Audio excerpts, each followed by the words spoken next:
Hello කොහොමද ඔන්න ඉතින් අදත් වීඩියෝ එකක් අරගෙන ආවා මේ අලුත් අවුරුද්ද ගෙවිච්ච විදිය තමයි මේ වීඩියෝ එකකින් ගේන්නේ. ඉතින් සති දෙකකට විතර පස්සේ ඔයාලා හැමෝටම සුබ අලුත් අවුරුද්දක් වේවා කියලා ප්‍රාර්ථනා කරනවා.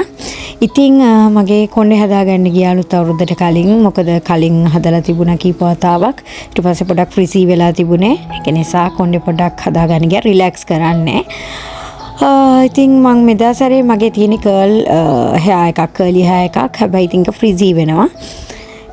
ඉතින් මං හිතුවා මෙදා පාර කර්ලි විදිහටම තියනවාද කියලා පස්සේ ඉතින් හිතුවා නෑ හදාගන්නවා දැන් පිළිවෙල ලුක් එකක් ආවනේ. ඉතින් ඒ හස්බන්ඩ් එනකම් මං ඉන්ටියා මාව පික් කරන්න ඔන්න ඉතින් අපි දෙන්න ගියා ග්‍රොසරි shopping කට්ටිය කැමතිනේ මගේ ග්‍රොසරි shopping vegetable shopping එහෙම වීඩියෝ බලන්න shopping videos බලන්න මේකේ ලොකුවටම නෑ කියන්නත් බෑනේ තියෙන ඉස්සරහට තියෙන මටත් මතක නෑනේ ඔන්න ඔය ටූනා එක ගැන තමයි ළමයි මම ඔයාලට කලින් වීඩියෝස් වල කිව්වේ ඩයමන්ඩ් බ්‍රෑන්ඩ් එක මට බ්‍රෑන්ඩ් එකේ නම මතක නැති හිටියේ මට ඕක මතක මේ ඔය මේ පැකේජින් එකෙන් නැතුව හිටියේ ඉතින් ඔන්න හම්බ වෙලා ඒක ගත්තා නිකන් ලද ජයග්‍රහණයක් වගේ ඉතින් එදා ගොඩක්ම ගියේ වෙජිටබල් ගන්න මතකද මම ඔයාලට කිව්වා මට ලුණු ගන්න බැරි වුණා කියලා ඔන්න ඒ ටිකත් ගත්තා මේදා පාර මම shopping videos මුකුත් record කරේ නැහැ මම shopping කරලා ඉවරයි මේ වෙද්දි නම් ඒ වුණාට මුකුත් මම videos නම් clips මුකුත් ගත්තේ නැහැ මොකද මම අතිශය කාර්යබහුල වෙලා හිටපු හින්දා ඊට පස්සේ ඔය කම්ෆර්ට් එක තිබුණා ප්‍රොමෝෂන් එකක් තිබුණා Nexus ප්‍රොමෝෂන් එකක් ගාන අඩුවෙන් දාලා තිබ්බේ ඉතින් කල්පනා කරලා ගත්තා මොකද මම කල්පනා කරා අරකට එක්ක කියන්නේ සාමාන්‍යයෙන් මම පළවෙනි කියන්නේ මොකද ඒකට කියන්නේ සාමාන්‍යයෙන් අර චූටි එක ගන්න එක ඒකත් එක්ක මේකත් එක්ක ගන්න එක මොකද්ද ලාභ පාඩු කියලා මම ඉතින් පොඩ්ඩක් හිතලා බලලා තමයි ගත්තේ සමායන කඩ පොඩ්ඩක් පැටලුණා මේ ඔය මොකක් හරි ස්කින් කෙයාර් මොනවා හරි මම හොයන්නේ මොකද හෙව්වේ කියලා මට මතක නැහැ මං හිතන්නේ ඕනෙල් එකේ මං අර මයිසෙල වෝට් එක පාවිච්චි කරන ඒක වෙන්න ඕනේ ඔය යාඩ්ලි එකේ යාඩ්ලි වෙලද බලට අඳුන්ලා දුන්න අලුතෙන් වගේ මම බොඩි ස්ප්‍රේ එකක් පාවිච්චි කරා ඒක මාර සුවඳයි හැමෝම අහනවා ඒක ස්ප්‍රේ කරවම මොකක්ද කියලා කට්ටිය ගත්තත් එක්ක මගෙන් අහලා ගිහිල්ලා හැබැයි දැන් නම් ඒක නැහැ මම ඔය බලනවා ඒකේ සුවඳ එන මොකක් හරි තියනවාද කියලා ඒක නම් දැන් නැහැ මම දැක්කෙම නැහැ එතකොට ඔය වගේ නෙමෙයි පැකේජින් එකේ වෙනස් ඉතින් බැලුවට නැහැ ඉතින් ඔය මං හරි ආසයි ෆ්‍රේග්‍රන්සස් වලට ඉතින් දැන් ඔය ඉවර කරලා අපි ගියා තවත් තැනකට මේ වීඩියෝ එකේ දවස් කීපයක වීඩියෝස් තියෙනවා ඒ වගේම අවුරුදු දවසේ වීඩියෝස් උත් ඊට පස්සෙත් වීඩියෝස් තියෙනවා ඉතින් ඔයගොල්ලෝ කන්ෆියුස් වෙන්න එපා දවස් කීපයක තියෙනවා ඊට පස්සේ අපි ගියා ආපිකෝ එකට ඇත්තටම ළමයි එකට ගියපුවම ඔළුව පිස්සු හැදෙනවා මං කියන්නේ මේ චූටි තියෙන ආපිකෝ නෙමෙයි ඔයගොල්ලෝ දන්නවා වත්තල තියෙනවා මං හිතන්නේ ඒක තමයි දැනට ලංකාවේ තියෙන ලොකුම ආපිකෝ ෂෝරූම් එක මොනවාද මං වැරදි නම් නිවැරදි කරන්න මම දන්න තරමින් ඒක තමයි ඒකට ගියේ නැති දෙයක් නැහැ නැත්නම් මං හිතන්නේ අම්මයි තාත්තයි විතරයි අනිත ඔක්කොම මෙතන තියෙනවා ඉතින් මං හරි ආස ස්ටේෂනරි shopping කරන්න මං ඒ shopping කරන්න චුට්ටක් හරි කැමති දේවල් ඉතින් මේ සිතියම් දකිද්දි මතක් වුණා මතකද ඔයගලන්ට ඉස්කෝලේ යන කාලේ සිතියම් ලකුණු කරනවා ඉතින් පොඩි මතකයක් ආවර්ජනය වුණා ඊට පස්සේ පොඩි ගෙදරට අවශ්‍ය කරන පොඩි ප්ලස් ඇත්තරම ගන්න හිතාගෙන නෙමෙයි ගියේ ගන්න හිතන් ගියේ එකම එක දෙයයි ඒ වුණාට ගන්න හිතාගෙන ගියා වගේ 3 ගුණයක් වේදම් කරලා තමයි ආවේ 3 ගුණයක් හරි 4 ගුණයක් හරි වේදම් කරන්න සිද්ධ වුණා. ඉතින් සිද්ධ වුණා කියන්නේ ඉතින් දැක්කම අත්‍යවශ්‍ය දේවල් ඉතින් ගන්න හිතෙනවානේ.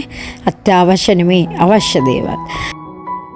මේ වයිෆ් shopping ගිහිල්ලා මේ බඩු තෝරලා ආපහු දාලා තියෙන හැටි. ඊළඟ එක්කෙනා මේක ඇවිල්ලා ගන්නකොට මේ වයිෆ් මතක් කරයි.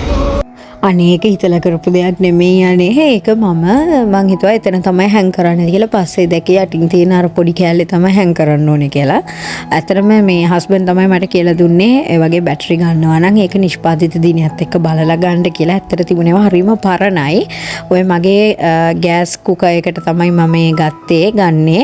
ඔයගොල්ලෝ බලලා තියෙනවා නම් බලන්න මම වීඩියෝ එකක් දාලා තියෙනවා සෙන්සර්ස් වලින් වැඩ කරන ගෑස් ස්ටෝව් එකක් තමයි මං ගාව තියෙන්නේ. ඊට පස්සේ ඉතින් අපි නෝ ලිමිට් එකට ගියා හස්බන්ඩ් අවශ්‍ය කරන බඩු ටිකක් ගන්න මම ලොබි එකේ වාඩි වෙලා ඉන්නවා එයා shopping කරනවා මම ස්ටේර්ස් දිහා බලන් ඉන්නකොට එයා එලිවේටර් එකෙන් ඇවිල්ලා මගේ ෆොටෝස් උත් අරගෙන ඇත්තටම මම shopping කරන්න කම්මැලි උක මම ආයෙ කියන්න ඕනේ නැහැ ඉතින් ඕක තමයි proof එක මේ තව දවසක් මේ කොණ්ඩේ වොෂ් කරන්න ගිහපු දවස මං කිව්වා දවස් කීපයක් තියෙනවා මේකේ කියලා. ඉතින් එදා හරිම රස්නේ දවසක්. ඉතින් අපි දෙන්නගේ ෆේවරිට්ම ඩ්‍රින්ක් එක මේ ඩ්‍රින්ක් එක නෙමෙයි ඩ්‍රින්ක්ස් දෙක. ඉතින් මග නවත්තලා ඒකකුත් බිව්වා හරිම රිෆ්‍රෙෂින්. ගොඩක් අය කැමති ඔය හයිලන්ඩ් එකේ ඔය කල්කිරීකට මම නම් බීලා නැහැ. මං හස්බන්ඩ් බොනකොට සිප් කරලා තියෙන එච්චරයි. මං එහෙම කිරි බොන්න එච්චර කැමති කෙනෙක් නෙමෙයි. ඊට පස්සේ ඔන්න ඉතින් පළවෙනි වතාවට ජීවිතේ පොල් ටොෆි හැදුවා. මං හිතුවේ මුලින් පදම අවුල් වුණා කියලා නෑ ෂේප් එකේ හොඳයි. කන්න පුළුවන්කමක් තිබුණා. ඔලක් නෑ රසයි ඇත්තටම. මම බය වුණේ පදම ගැන. මොකද පළවෙනි වතාවට හදපු නිසා. ඉතින් ඔය උණුවෙන් කැලි වෙන් කරන්න ගිහිල්ලා තමයි ඔහොම වුණේ. මෙන්න ඉතින් අපේ අලුත් අවුරුදු මේසේ. ඉතින් අපි අලුත් අවුරුදු උදා වෙද්දි කරන්නේ බුදුහාමුදුරන්ට පහන පත්තු කරන එක තමයි. ඊට පස්සේ අනුභවය ආහාර අනුභවය නැකතට අපි පහන කැම මේසේ පහන පත්තු කරලා ඊට පස්සේ බුද්ධ පූජාව පවත්වලා ආයිමත් පහන දැල්වලා ඊට පස්සේ තමයි ආහාර ගන්න අපි. ඒක තමයි අපි දෙන්නගේ සාමාන්‍ය සිරිත. ඉතින් ෆස්ට් ටයිම් තමයි මම ෆිෂ් කරි එකක් හදලා තිබ්බේ ටේබල් එකට අවුරුදු මේසෙට. මොකද මගේ හස්බන්ඩ් කැමති වුණු නිසා. ඒ වගේම තමයි ෆස්ට් ටයිම් තමයි මෙච්චරම ෆැන්සි විදියට ගෙදරට අලුත් අවුරුද්දට ඇන්දේ. ඉතින් ඒකත් වෙනසක්. ඔය මම කියන්නේ හස්බන්ඩ් කැම රසයි කියලා මං ඔයගලන්ට කියනවා. ඒක දැම්මේ නැහැ. මං කියනවා ඉතින් මට හරි සතුටුයි හස්බන්ඩ් කැමරාසයි කියන එක තමයි සතුට හිතෙන කාරණේ කියලා. ඉතින් එහෙම තමයි නේද? අපි කෑම හදනකොට කෑම හදන කෙනා කවුරු වුණත් ඒ හදන කෑමට වටිනාකමක් ලැබෙනකොට හරි සතුටක් දැනෙනවා. කෑම විතරක් නෙමෙයි මම හිතන්නේ සාමාන්‍යයෙන් අපේ ජීවිතවල අපි අනිත් අය වෙනුවෙන් කරන කැපවීම සහ යුතුයකම් මේ දේවල් අපි ඇප්‍රීෂিয়েට් කරනවා නම් අපිව ඇප්‍රීෂিয়েට් කරනවා නම් මේ දේවල් අගය කරනවා නම් මං හිතන්නේ මේ ලෝකෙත් මීට වැඩිය සුන්දර වෙනවා සහ මානව සම්බන්ධතාවත් මීට වැඩිය හරි ලස්සන තැනක තියෙන්න පුළුවන් තියෙන්න තිබුණා කියලා මට හිතෙනවා. මොකද ඇත්තටම අගය කිරීම නැතිවීම තමයි ගැටලුව. මම මේ ෆොටෝස් ටිකක් ගන්න ට්‍රයිපොඩ් එක ඇඩ්ජස්ට් කරන ගමන් හිටියේ වීඩියෝස් උයි ෆොටෝස් උයි ගන්න මේ ඉතින් එයා එතකන් එක එක කෝලම් කරනවා කැමරාව ඉස්සරහට වෙලා. ඉතින් ඔහොම තමයි එදා දවසේ ගෙවුනේ. ඊට පස්සේ තමයි අපි අම්මලාගේ ගෙදර ගියේ. අම්මටත් කිරිබත් පිඟානක් අරගෙන කිරිබත් බෙදලා ගෙවල් වලට ඊට පස්සේ තමයි අවුරුදු කැවිලිත් කිරිබතුත් අරගෙන අම්මා බලන්න ගියේ. මේ වෙලාවේ මතක් කරන්න ඕනේ අපේ ජින්ජර් පැටියා ඇත්තටම යා නැතුව අපි සමරන පළවෙනි අලුත් අවුරුද්ද. ඉතින් ඇත්තටම අපිට යාව ගොඩාක් මතක් වෙනවා. එදා දවල් කෑම අම්මලාගේ ගෙදරින්. ඉතින් අම්මා රසට කෑම ටික හදලා තිබුණා. ඒ වගේම තමයි අතුරුපසට අම්මා රස වටලප්පන් එකක් හදලා තිබුණා. මම සාමාන්‍යයෙන් හැමතැනින්ම වටලප්පන් එහෙම කන කෙනෙකුත් නෙමෙයි. ඉතින් ගෙදර හදනේම තමයි කැමති. ඉතින් ඒක හරිම රසට තිබුණා. ඕක කන්නම් බලාගෙන තමයි ගියේ. ඉතින් අම්මගේ කෑම රසයි කියලා මං විතරක් නෙමෙයි හැමෝම කියනවා. ඉතින් ඊට පස්සේ මේ ඉන්නේ අපේ ගෙදර සුදු නෝනා. එයාවත් ඇතුළේම ඉන්නේ. ඉතින් හස්බන්ඩ් චුට්ටක් එක්කගෙන ගියා ඇවිද්දවන්න. ඊට පස්සේ මේ අනිත් දවසේ අපේ අම්මා අපේ ගෙදර ආවා. ඉතින් අම්මට දවල් කෑම මම ලෑස්ති කරලා දුන්නා අලුත් අවුරුද්ද වෙනුවෙන්. ඉතින් විශේෂයක් කරන්න හිතලා. මේ හිස තෙල් ගාන නැගත තිබුණ දවස. ඉතින් මේ පන්සල නැත්නම් අපි යන භාවනා මධ්‍යස්ථානයේ හිස තෙල් ගෑමේ උත්සවයක් පැවැත්වුණා. ඒ වෙනුවෙන් ඉතින් අම්මත් එක්ක ගියා. අපි ඉතින් ඒ අවශ්‍ය කටයුතු වලට උදව් වුණා. ආහාර පැක් කරන්න ඒ වගේ දේවල් වලට. ඉතින් උදව් වෙලා ඒකටත් සහභාගී වෙලා අපි ගෙදර ආවා. ඉතින් ওই විදියට තමයි මගේ අවුරුදු දවස් ටික ගෙවුනේ. ඉතින් ඇත්තටම පරක් වුණා වීඩියෝ එක ගේන්න. ඒකට සමා වෙන්න. ඉතින් බොහොම ස්තුතියි මගෙත් එක්ක රැඳිලා ඉන්නවට.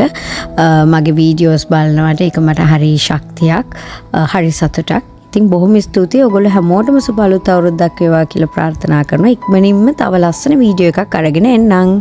හැමෝටම ටටා බයි.